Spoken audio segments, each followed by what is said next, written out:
Good morning. It is now Tuesday.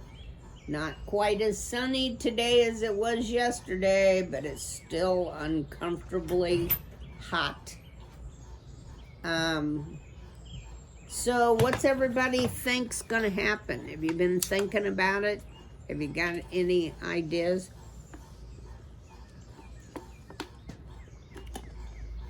You know, I was looking back at the map in our book because, you know, every book has a map, and it shows us where Poppy and Rye live, and they live right here in the middle of Dimwood Forest, and all the caves are over here in the cliffs. So, I mean, she has been to the cliffs, or Ereth has been to the cliffs and back, and Poppy has been all the way from her home clear over to the Gray House and back, which is actually just about the same distance.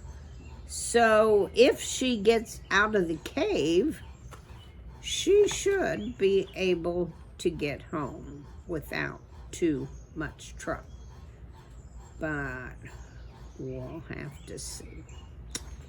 Chapter 17 is called Ereth Chooses.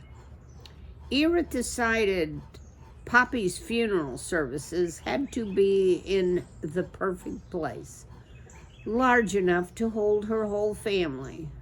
Most importantly, it needed to be where each of them could see and hear what he had to say. After much hard thinking, he recalled a secluded dell, open to the sky, yet surrounded by trees. He remembered it as being carpeted with green grass and clover.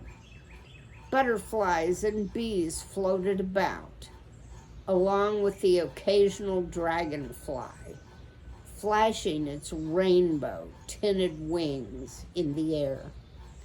The morning sun would warm the grass dew into mist, turning the dell into a bowl of sweet perfume. By noon, every white, blue, and yellow flower would unfold. Twilight always transformed the dell into a world of softness. But when Ereth reached the dell, he found it blighted by the summer's drought. Ooh, I hear thunder. The grass was brown. Withered leaves hung from the encircling trees. Not a solitary flower was in sight. No insects fluttered about, except for the odd leaping grasshopper, its wings clacking angrily in the swollen heat. Still, Ereth was convinced the dell was the best spot. The beaten down grass would actually make it easier for the small mice to see him. At twilight, it would be cooler. He selected a boulder along the dell's upper edge from which to speak. It was flat and easy for him to climb. All of Poppy's family would be able to see him. Just as it should be, he mumbled. Ereth stepped to the edge of the boulder, sat up on his hind legs, and looked out over the dell. My friends, he began, my full name is Erethazon dorsatum. For those younger folks before me who may be ignorant as to what I am a porcupine. So if you don't pay attention, you'll get a quill up the snoot. I'm here today, he said, to speak about my dear friend, Poppy, unhappily now passed up.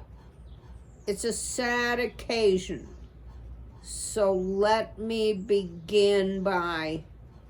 Ereth stopped speaking. I can't stand this, he shouted. To no one. Tears filled his eyes and dripped off the end of his nose.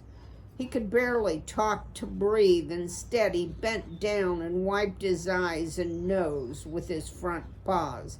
I did love Poppy, he whispered. I really did. I know I didn't do it well, but I did love her, and I miss her so much. What else is there to say? Poppy's gone. That's all that matters. His tears continued to fall. He ceased speaking. Even the grasshoppers were still. Chapter 18. Spruce goes looking for Poppy. Spruce crawled out of the family's underground home and looked about the dry forest. There were 2 paths he could take. Having never traveled to Glitter Creek on his own, he was not sure which one to choose. As the young mouse tried to make up his mind, Dogbane popped out of the entryway. Okay, he announced, I'll come with you. Anyone else? Asked Spruce. Just me, said Dogbane. And since this is your idea, you'd better know the right way to the creek. Or were you just pretending? I'm pretty sure it's this way, said Spruce, making a quick guess and starting down one of the paths. You coming? Dogbane held back. Pretty sure or very sure? You scared to come, said Spruce, half hoping his brother would say yes so he could go alone. It would be so neat to be the one to discover where Grandma Poppy had landed. Not me, said Dogbane. He hurried after Spruce. The 2 brothers went along the path for a while without speaking. After a few minutes, Dogbane sat down in a pool of shade by the side of the path. It's too hot to go fast, he announced. Spruce joined him. He stared up at the trees. He was used to going off alone, but today the trees seemed taller than he had remembered them. Dogbane followed his gaze. How high do you think those trees are? 10 miles, said Spruce, blurting out the first thing that came into his head. Dogbane looked at his brother. That's not true. Is, insisted Spruce. Then how far is it till we get to the creek? Dogbane asked. 30 miles. 30 miles, cried Dogbane. How long is this walk going to take? 12 minutes, said Spruce. Dogbane considered. How many minutes have we been going? 6. Come on, said Dogbane. Admit it. You just make this stuff up. You don't know what you're doing. Do, said Spruce. And is that really the way to the creek? Don't believe me if you don't want to. And you're sure Grandma Poppy is at the creek? That's where Uncle Ereth saw her. Dogbane sighed. Fine, let's keep moving. The 2 mice continued along the path. 10 minutes later, Dogbane halted. How close to the creek are we now? Spruce studied the path. A little hill rose up before them. See that hill, he said? From the top, you'll be able to see the creek. Fine. They went on and soon reached the top of the hill. Instead of seeing Glitter Creek, they arrived at a fork in the path. "You said Glitter Creek would be here," said Dogbane. "I said," insisted Spruce, "we'd see the path that led to the creek." "You did not." "Did." "Fine. Which path do we take?" Spruce considered. There was nothing to distinguish one path from the other. He turned and stole a glance back over the way they had come, and wondered if, after all, it might be better to go home. "Know what?" said Dogbane. "You really don't know what you're talking about." "I do too." "This is just stupid," said Dogbane. "Grandma is fine. Mice can't fly. I'm going home." "I don't scare so easy," said Spruce, and he walked ahead to the path that led to the right. Dogbane watched him go. "Run!" he shouted, then spun around and began to run towards home. Spruce kept going, but after a few moments he stopped and glanced around. "Dogbane," he cried, "I'm going." No reply came. Uneasy, Spruce reminded himself what Grandma Poppy had told him. A mouse has to do what a mouse has to do. According to Grandma, a mouse named Ragweed said that. Since Spruce's father was also named Ragweed, he supposed his father would say the same thing. Well, so should he. Spruce glazed down the path he had chosen to get to the creek. He would do it alone. As Spruce walked on, he thought, a mouse has to do. But it would be a lot easier to find Grandma if he knew where she landed. That would be easier. Chapter 19, Poppy and the Bats. Deep within the bat cave, Poppy gazed about as the bats had surrounded her. Bent over, wings folded up to their ears, they returned her scrutiny with solemn silence. If there was a smile on any bat face, Poppy did not see it. There was some nervous shuffling among the bats, but not a word was spoken. Then one bat crawled forward. His large, leathery wings were hunched up to his pointy ears, and he waddled with slow, forceful, jerky moments. There was gray about his snout. His flaring nostrils were hairy, and his black eyes were surrounded with wrinkles. Poppy felt inclined to retreat, but she had no place to go. "Miss Poppy," said the bat, speaking slowly in a high, crackling voice, "I am called Old Wing by my family. On their behalf, I extend a welcome.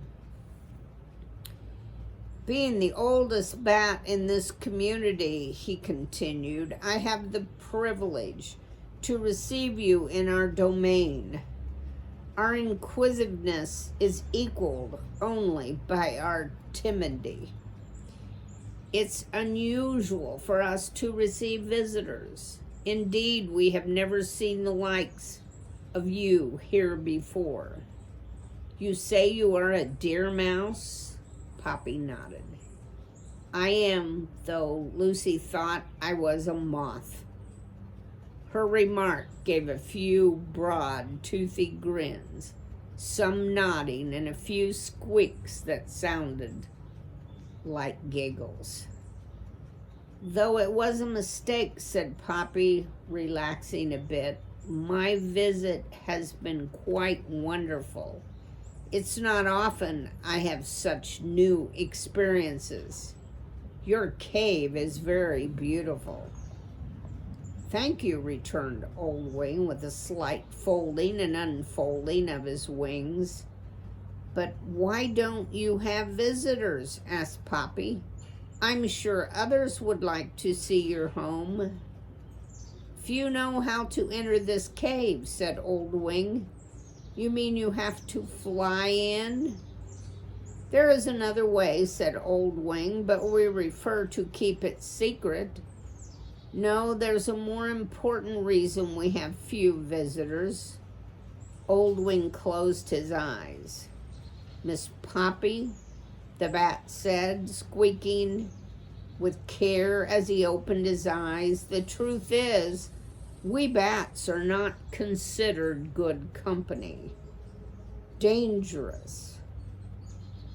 Many think we are full of disease, that we are aggressive, ugly, blind as a bat, as others say.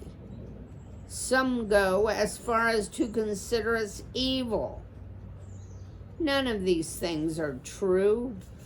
Even so, bats are feared, and being feared, scorned. Poppy, recalling her earlier thoughts about bats, felt embarrassed. Miss Poppy, Old Wing continued, the truth is, we are a close-knit family who offers no harm to anybody. When you return to your home, you will do us a great kindness if you educate your family and friends as to the truth about us. I certainly will, said Poppy, cheered by the idea that it was misunderstood. That it was understood that she would be going home. On behalf of my family, I thank you, said Old Wing, nodding. I hope you will call on us if we can ever be of assistance. For now, please stay as long as you desire. That's very kind, said Poppy, but I've been gone from my family a long time. They're probably worried. Besides, Lucy tells me you don't have the kind of food I eat. What food is that? Said Old Wing. Seeds mostly, said Poppy. Alas, said the bat, Lucy is correct. But please do come again. Bring your family. We have plenty of room. For now, Lucy will take you home. Thank you, said Poppy. You've been so pleasant. This is a strange and wonderful world. Being old, I'm glad to have seen it at my age. Old Wing nodded. Being old brings wisdom. But now, delay always, but not always the strength to use it. Well, said Poppy, I suppose we can still try, can't we? Indeed, said Old Wing. As my great-great-grandfather Longwing once said, to try is to be young. Perhaps, Miss Poppy, you are not as old as you think. Until next time, farewell. Next moment, there was a great rush and whirl of leathery wings as the bats rose in the air. Though crowded and close, none dumped. As Poppy watched, the bats flew high into the dome of the cave and then attached themselves to the wall in a great crowded mass. Oh my, said a voice behind Poppy, isn't Old Wing sweet?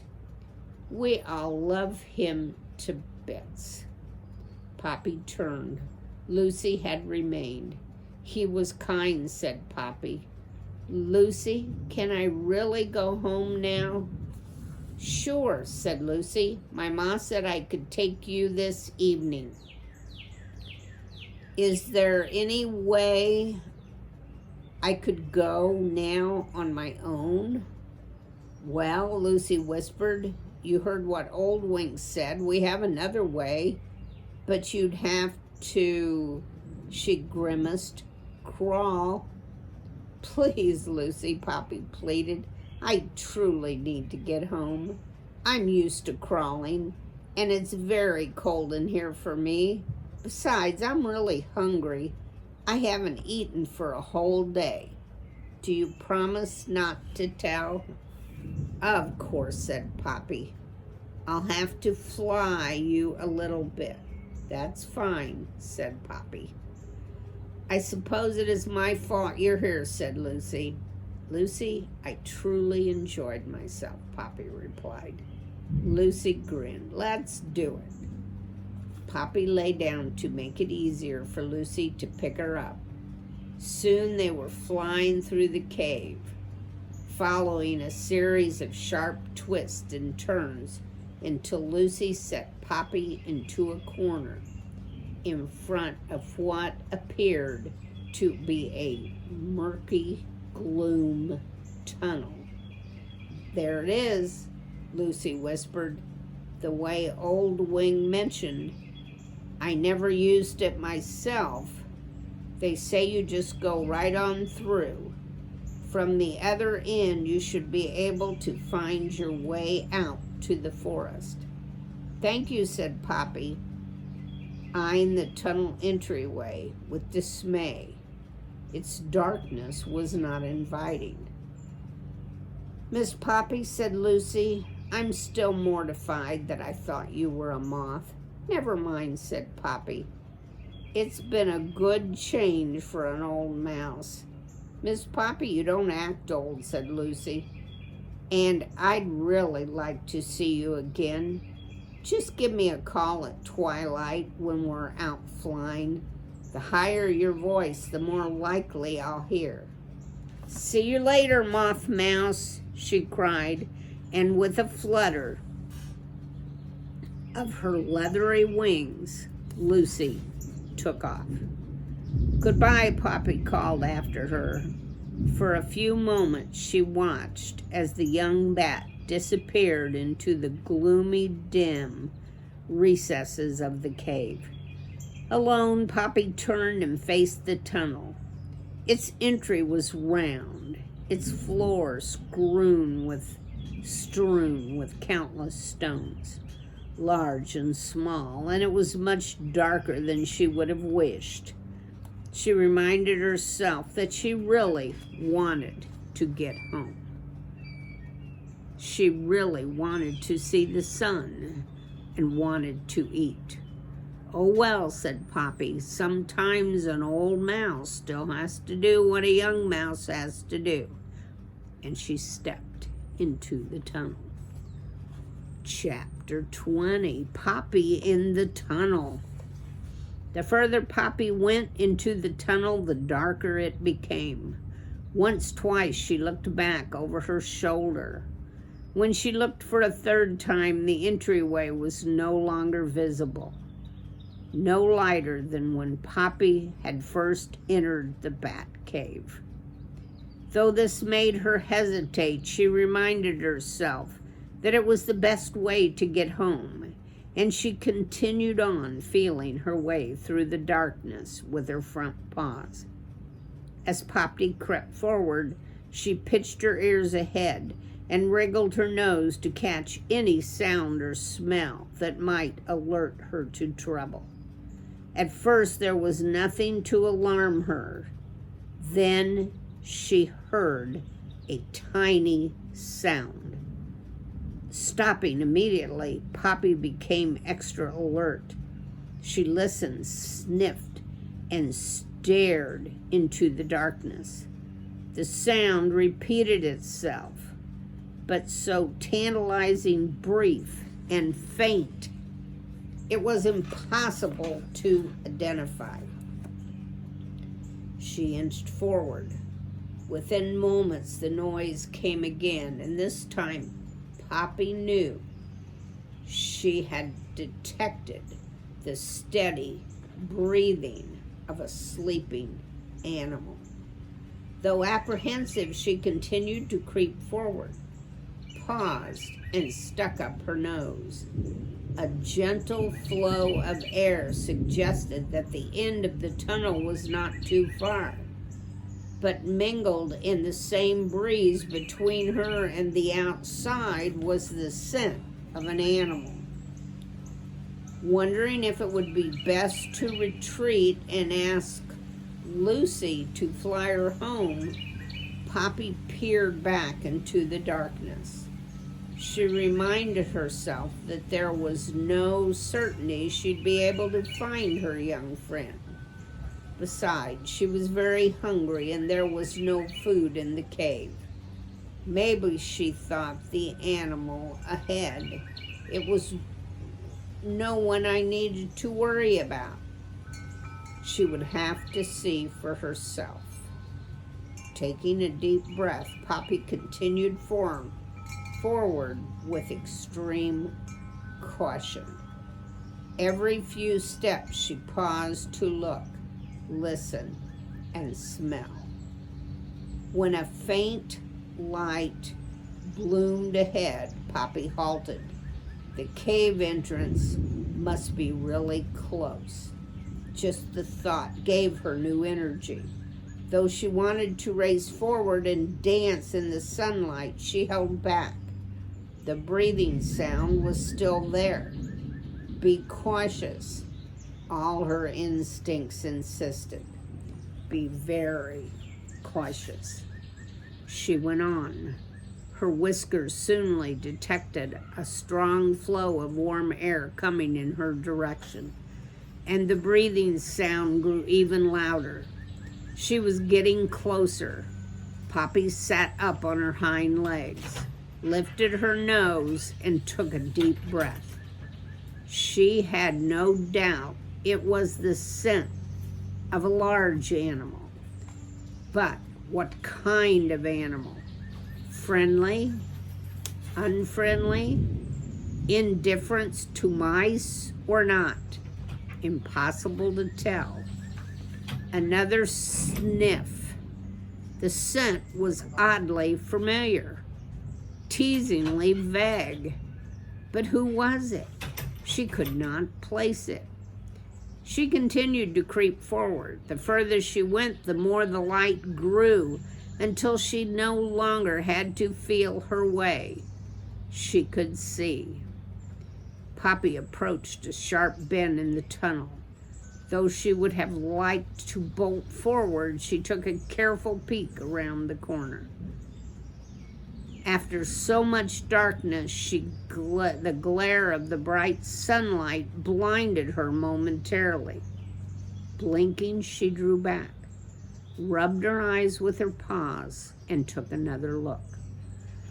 Once Poppy adjusted to the brightness, she could see in the entryway, as well as bushes beyond.